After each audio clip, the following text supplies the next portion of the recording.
So we're trying to still compare this premium one-off product to, and no disrespect to you, it's kind of a question we're struggling with ourselves.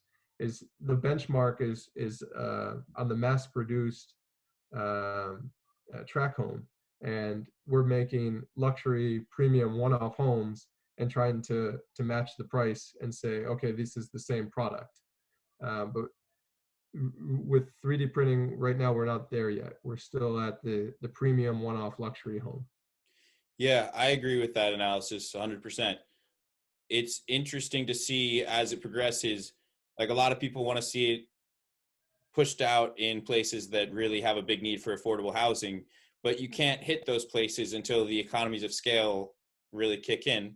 And so the one-off applications where people are getting particular design requests that can't be fulfilled easily with other methods, that's definitely where the beginning is going to, that's when it's going to shine. I had a conversation with the founder of one of these companies a few years ago, and they told me that their strategy is similar to Elon Musk's with Tesla. So first they put out the high price model that's really nice, and it kind of like shows the market what's going on. And then after they establish that, they kind of put out like a more lower price model years down the future, and then they're able to keep up with the market demand.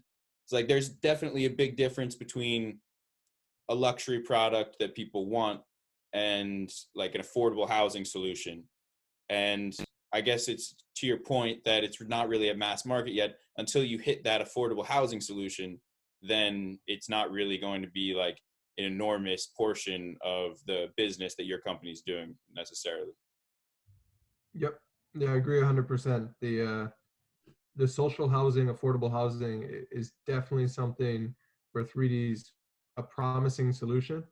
Uh, it's promising for many ways. When you look at, again, the natural disasters that are happening, uh, just adding insult to injury here with what's the need for affordable housing is already dire in many places, and then add wildfires, add hurricanes, add everything, that so the premium product, or the lower end of the Tesla product is still a beautiful product and still a better product than most basic cars at the same price. So I think I'd love to see something similar with 3D, where that these affordable homes that people are receiving are in many ways better products than what the comparable alternative was in the past.